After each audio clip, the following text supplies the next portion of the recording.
ইসলাম। সবাই ভালো আছেন, সুস্থ আছেন সেই কামনা করি। সবার জন্য দোয়া করি, সবার জন্য ভালো থাকেন, সুস্থ থাকেন সেই কামনা করি। এবং আজকে শুক্রবার, জুম্মা শেষ, 28 তারিখ মাস শেষ, সামনে 1 তারিখ শনিবার, রবিবারে আমাদের ইনশাল্লাহ রোজা আরম্ভ হবে। আশা করি আমরা শনিবারের রাত্রে তারাবি পড়ব, শনিবারের রাত্রে আমরা খাওয়া দাওয়া করবো, রোজা রাখবো।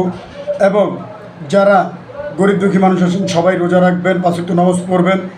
এবং যারা নিম্ন আয়ের মানুষ আছেন তারাও রোজা রাখবেন, 5 ওয়াক্ত নামাজ পড়বেন এবং রোজাদার ব্যক্তিকে স্মরণ করবেন। এবং যারা চায়ের দোকানদারি করেন, হোটেল যারা দোকানদারি করেন, আপনাদের মাঝে অনুরোধ করে ভাইয়ারা বলতেছি, আপনারা দরকার পড়লে সারাদিন বন্ধ রাখবেন, 5টা বাজে খুলবেন, ইফতারি টাইমটাই খুলবেন, সারা রাত 10টা 11টা পর্যন্ত 12টা পর্যন্ত আপনারা দোকানদারি করবেন।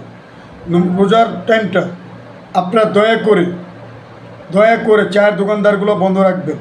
রোজাদার ব্যক্তিরা যে চায়ের দোকানদার করেন, হোটেলদারি করেন, সবাই বলি আমি, সবাই রোজা রাখবেন এবং নামাজ পড়বেন।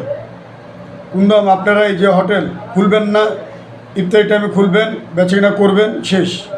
চায়ের দোকানদারদের বলতেছি দোকানদারি করবেন। আর যারা ফার্মেসি আছেন সারা অল টাইম আপনারা দোকানদারি করবেন, যেন যে কোনো মুহূর্তে ওষুধ বড়ি রাখতে পারে। তো এটুকুই আমার অনুরোধ আপনাদের মাঝে। আরেকটা কথা অনুরোধ করছি আমি মেয়েদের মাঝে, যারা জিন্সের প্যান্ট, বোরখা ছাড়া, এবং আপনাদের দেখা যাচ্ছে উন্না ঠিক থাকে না, অনেকে জিন্সের প্যান্ট, শার্ট, টি শার্ট, এটা সেটা বিভিন্ন টাইপের পরেন। অনুরোধ করে আপনারা এই একটা মাস আপনারা বোরখা পরুন। একটা মাস না, আপনাদের বলি আমি, সবসময় আপনারা বোরখা পরে চলাফেরা করুন, 5 ওয়াক্ত নামাজ পড়ুন, আল্লাহ বিল্লাহ করুন। আমি এই কথাটা আপনাদের বারবার স্মরণ করে দিচ্ছি।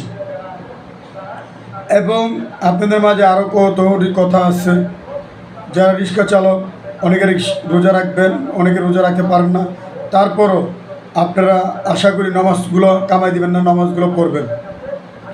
এটুকুই আমার অনুরোধ। যদি আমার ভিডিওটা ভালো লেগে থাকে অবশ্যই লাইক ও কমেন্ট, শেয়ার, কমেন্ট করবেন। আসসালামু আলাইকুম ওয়া রাহমাতুল্লাহি ওয়া বারাকাতুহু।